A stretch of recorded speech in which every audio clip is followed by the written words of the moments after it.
Bonjour à toutes et à tous et bienvenue dans cette nouvelle interview. J'ai le grand plaisir d'être avec Ronan Le Parentoen.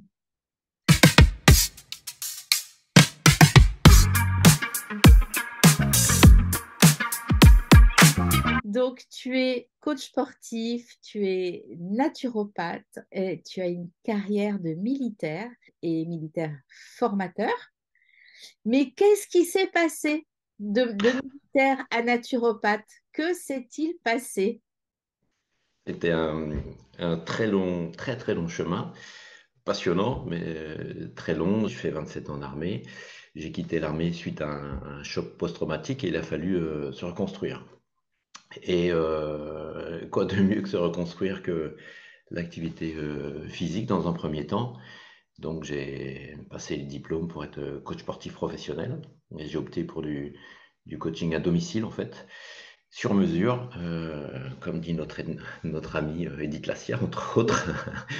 Je fais que du sur mesure, mais ça ne suffisait pas. Je me rendais compte que il manquait quelque chose, en tout cas dans mon accompagnement, mais pour moi-même aussi, parce que j'appelle ça le syndrome du cordonnier, celui qui est plus mal chaussé. Donc il fallait que je sois en pleine forme physique et mentale pour donner le meilleur de moi-même et puis mes clients aussi. Donc j'ai fait une poursuite de formation, on va dire ça comme ça, dans le domaine de la naturopathie, donc de 2018 à 2020.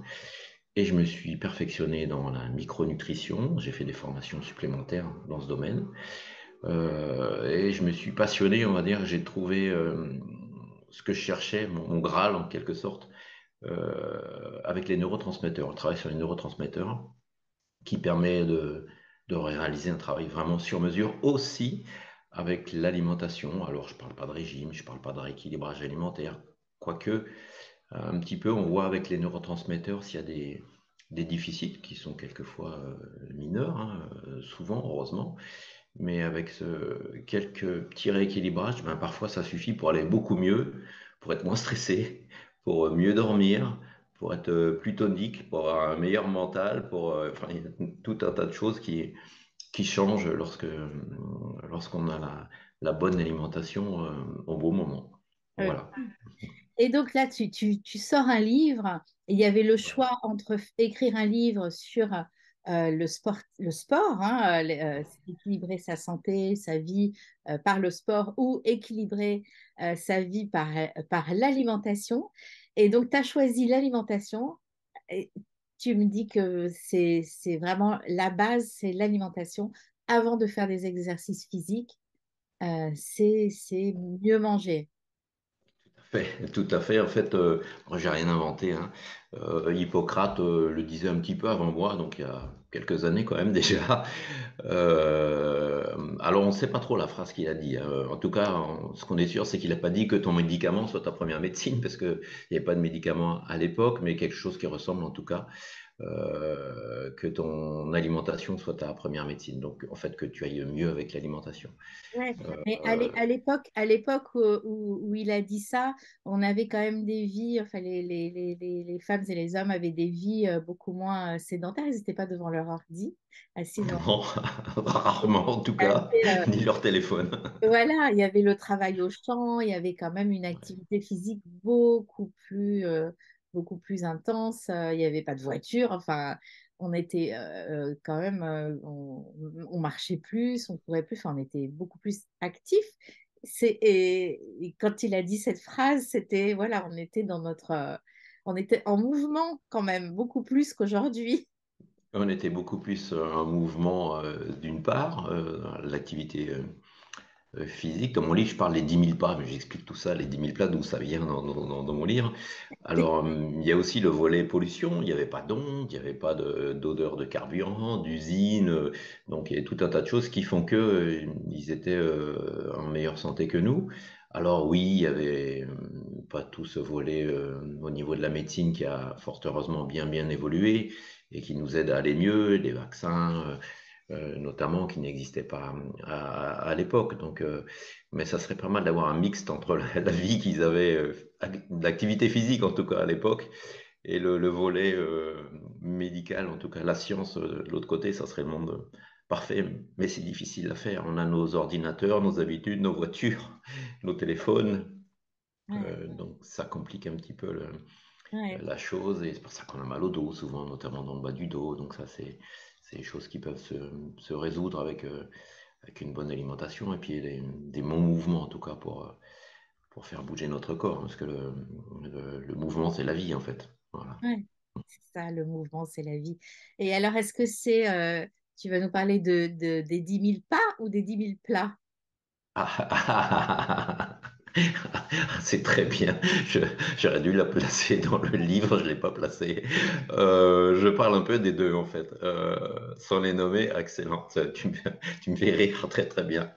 Je parle et des 10 000 pas et surtout des 10 000 plats, parce que je parle aussi de l'alimentation sur qu'on soit vegan, et qu'on soit végétarien ou qu'on mange un petit peu de tout. Et je parle aussi de l'alimentation avec le niveau des neurotransmetteurs, s'il y a des petites défaillances ou des insuffisances en tout cas. Donc à la fin du livre, j'ai pas mal de processus alimentaires adaptés à chaque personne. Donc j'ai voulu faire un livre pour que tout le monde puisse trouver son créneau en fait. Même si on n'est jamais à 100%, j'ai essayé de m'en approcher au maximum et puis de le rendre accessible à tous. Est-ce que tu vas nous faire quand même faire quelques mouvements? Est-ce qu'on va expérimenter quelques mouvements avec toi? Ben, moi, ça me plairait assez de faire de 3 minutes de mouvement, on va dire pas tellement d'échauffement, mais de mouvements qui font du bien, sans transpirer évidemment, mais que les gens comprennent qu'en 2 minutes, il y a déjà des bienfaits qui peuvent arriver, c'est très simple à faire. J'aime pas quand on dit c'est très simple à faire parce que souvent quand la personne dit ça, en fait, ça dépend à qui on s'adresse et ça peut être très compliqué, je pense aux informaticiens. Et oui, c'est simple. Non, c'est pas simple en fait. On les fera ensemble si on a 2, 3 minutes, ouais, avec grand plaisir. Et là, on se rendra compte, ah oui, je peux le faire. Pourquoi on a autant de mal à se discipliner, que ce soit pour la nourriture ou que ce soit pour mettre en place des mouvements au quotidien? Alors, il y en a qui le font, hein, là je généralise, mais en majorité, j'ai l'impression que les 90% des gens ont de bonnes intentions, de bonnes résolutions, et pourtant, c'est difficile à mettre en place alors que c'est pour notre bien-être. Qu'est-ce qui se passe? Pourquoi c'est si compliqué pour nous? Après, ça reste que mon avis, naturellement, mais tout est plus facile aujourd'hui, entre guillemets plus facile, ouais, si on veut. On a tout à domicile, on peut commander à manger à domicile, il y a les drives à la limite, même si on se déplace, on peut travailler à domicile depuis la crise du Covid. En tout cas, il y a eu beaucoup de travail à domicile. On a le téléphone, depuis notre téléphone, on peut tout faire maintenant. Tout est préparé pour qu'on fasse le moins d'efforts possible. On nous aide à faire le moins d'efforts possible. Et en fait, ça nous dessert finalement. Et donc la volonté, je pense, hein, elle doit être supérieure en 2023, 2024 par rapport aux années 90-2000 où on faisait beaucoup de choses de nous-mêmes. Alors, il faut une volonté supérieure, ouais, une motivation supérieure. Tu es militaire, ancien militaire. En tant que militaire, il y a énormément de discipline. Oui. Ouais, quand on a un cursus comme ça militaire, après, on est habitué à se discipliner. On dit qu'on est formaté. Mm. Ça, c'est une expression qui revient souvent. Ouais, tout à fait. J'irais tatouer. Il y a des phrases qui nous reviennent comme moraline et motivex. Donc, ce sont des petits jeux de mots que j'aime beaucoup. Ouais, on a cette sorte d'autodiscipline, mais il faut l'entretenir aussi, parce que sinon ça s'en va très très vite. Moi, sur le plan sportif, je me mets un petit coup de pied aux fesses pour rester poli, pour poursuivre mon activité physique. Bon, après, je fonctionne par objectif, donc je me fixe des objectifs que d'aucuns jugeront un peu fous. Moi, non, j'ai besoin d'un petit peu de folie dans ma vie, donc je me fixe des objectifs sportifs Ouais. assez, assez, assez importants. Puis je côtoie des gens qui ont fait des choses tellement extraordinaires que c'est aussi quelque part un carburant qui me sert. Voilà. Donc, mais ça maintient une activité physique, ça maintient un mental, non pas hors norme, hein, je ne suis pas hors norme, mais un mental le plus haut possible pour bien manger et puis bien bouger, comme dit la publicité. Voilà. En tout cas, tu te donnes des objectifs sportifs extrêmes, hein, on va dire quand même. C'était quoi ton dernier challenge sportif?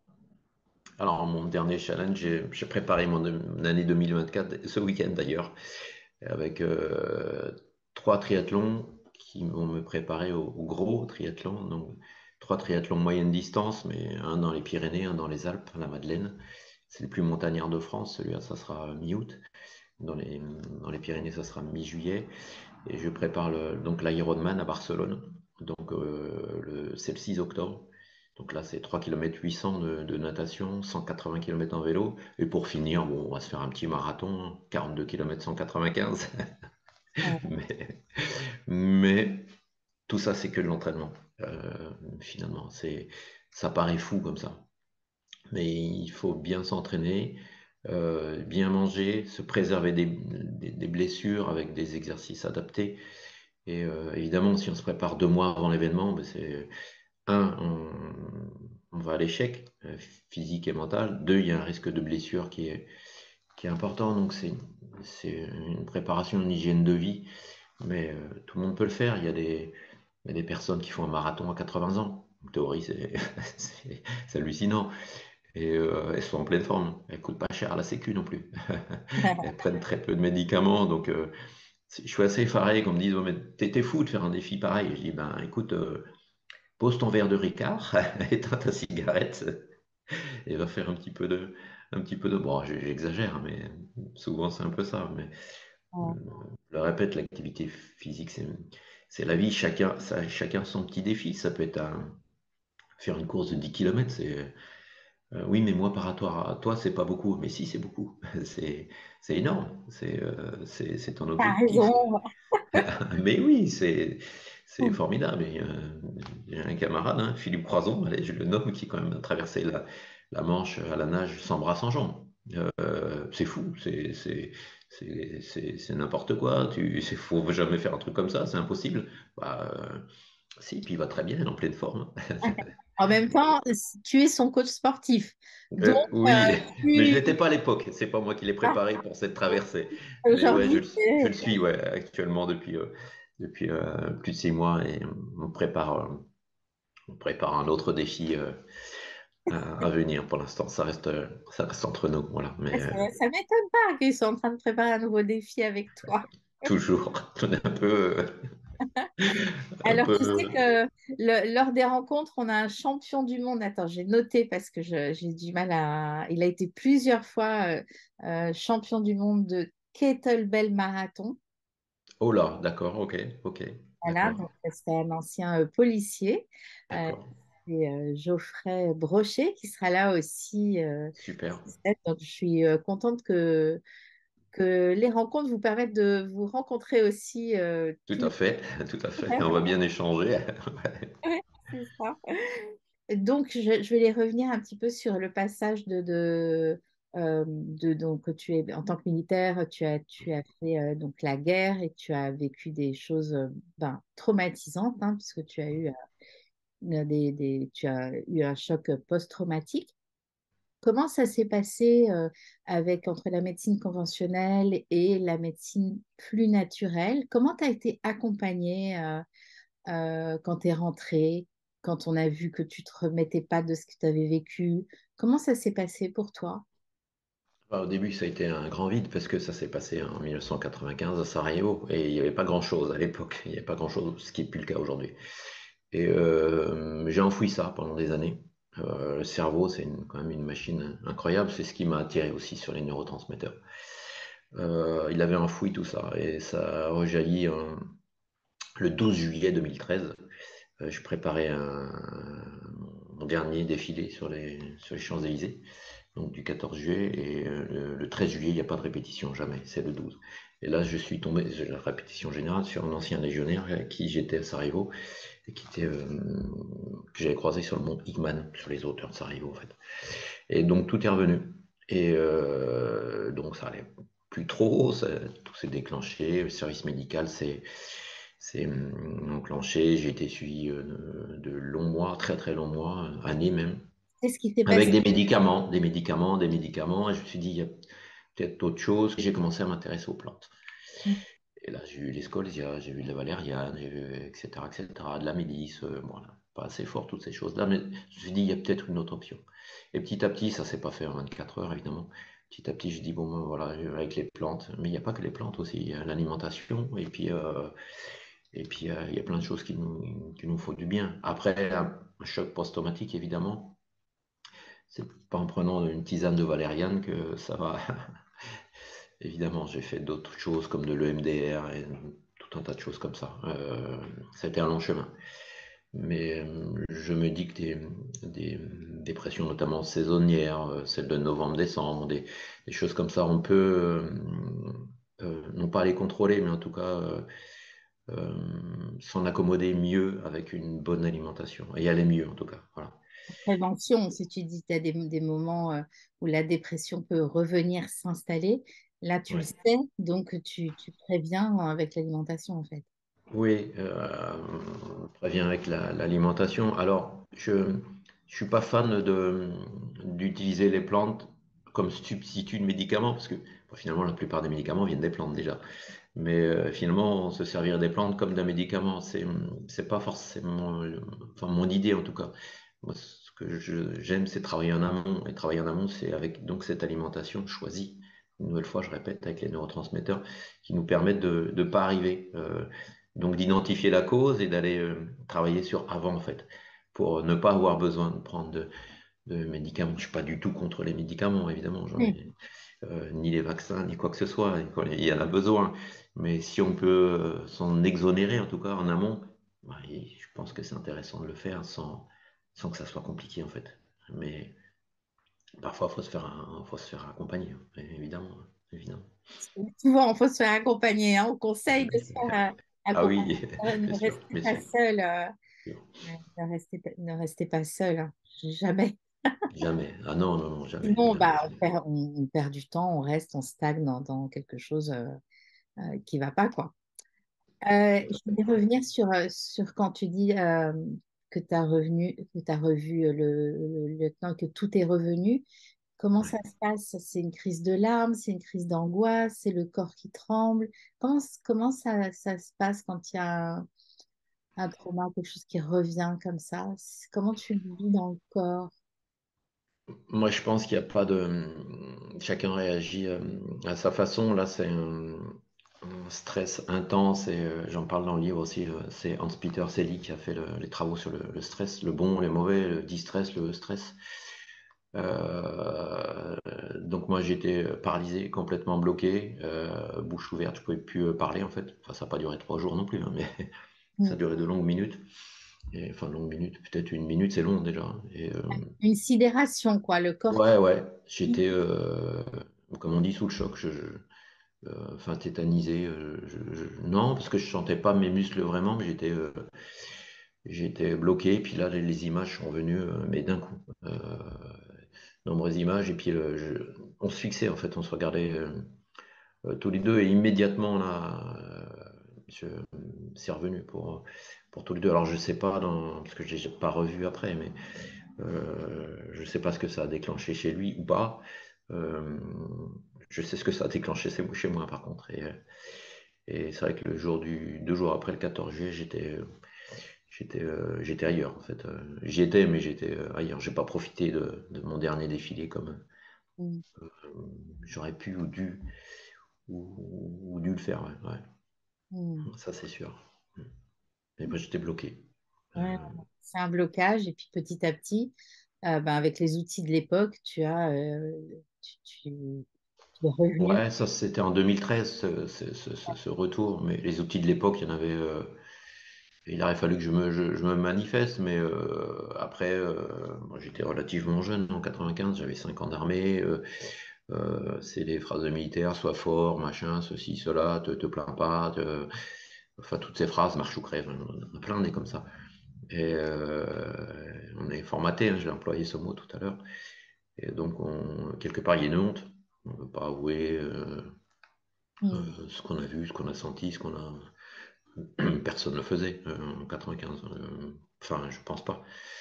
Euh, Personne ne le faisait. Donc, j'ai fait comme les autres, j'ai enfoui ça. Et puis en avant, sauf que des années plus tard, 18 ans précisément, j'avais enfoui ça. Il fallait que ce jour-là, c'est ressorti. Donc, si ça n'avait pas été ce jour-là, ça aurait été un autre jour. Mais voilà, donc après il y a des conduites, des vides-pans, hein. J'aime pas quand il y a trop de bruit, le son de la musique, des bruits aigus, tout ça, j'ai beaucoup de mal. Sur le parking, je me gare assez loin des autres. Mm. Euh, Il n'y a que quand je vais voir le Stade Rochelet là, au rugby, là, ce qui est difficile, euh, c'est marrant parce que je pourrais être bloqué et là je le suis pas parce que je sais que c'est festif, je sais c'est une ambiance qui est sereine et donc il n'y a pas de, les risques sont infimes. Ouais. Donc sinon les situations où il y a du monde, je suis souvent un peu à l'écart même aujourd'hui. Et je Ok. me rends compte, je dis bon ben Il y a des séquelles en fait, hein. Il y a des choses qui il y a des restent. choses qui restent, ouais. Il y a des Voilà. choses qui restent. Ouais. Et bon, peut-être petit à petit, ça va Ouais, ça s'effiloche, mais ça va, ça s'effiloche, ouais, ça continue de s'effilocher, mais il reste des petites choses. Après, à vie, je sais pas, mais j'espère pas. ouais. Mais déjà, il y en a beaucoup moins qu'auparavant, ça c'est clair, beaucoup moins. Ça c'est Merci clair, mais beaucoup, j'y merci. travaille. Merci beaucoup pour ton partage, parce ça, il y a beaucoup de personnes, ben, voilà, on n'entend pas, on entend ce mot, mais on ne sait pas vraiment ce que ça signifie, quoi. Donc, merci pour, Ouais, avec plaisir. donc, écoute, moi, en tout cas, je suis mais vraiment ravie que tu aies accepté de venir aux rencontres universelles pour une médecine plurielle, nous donner ta conférence. Et puis, en plus, ton livre, eh ben, il sera sorti quelques Ouais, mois plus tôt. Donc, ouais, les personnes pourront se le procurer, tu pourras dédicacer, les personnes pourront ouais. rencontrer ce public chaleureux. Donc là, bah, c'est vrai, il y aura du monde. Euh, Cool, cool, cool. Je vais me nourrir du public, j'adore échanger, hein. Le ce ne public, sera pas le stade Rochelet, hein, mais ça sera bien quand même. voilà, il y a un bel accueil, tu verras. Et voilà, ben, merci beaucoup pour cette interview. Merci à tous de nous avoir suivis. Pour vous inscrire, il est encore temps. Vous pouvez cliquer sur le lien juste en dessous. On vous attend nombreux pour, pour célébrer notre bien-être, notre santé, pour unir hein, la médecine conventionnelle et les soins naturels, et puis pour rencontrer toutes ces personnes qui ont euh, tant de choses à nous apporter par leur pratique et par leur parcours aussi, qui est super intéressant. Merci à tous. Merci Ronan. Merci Anne de ton accueil. Merci beaucoup. À tout bientôt. À très vite Anne.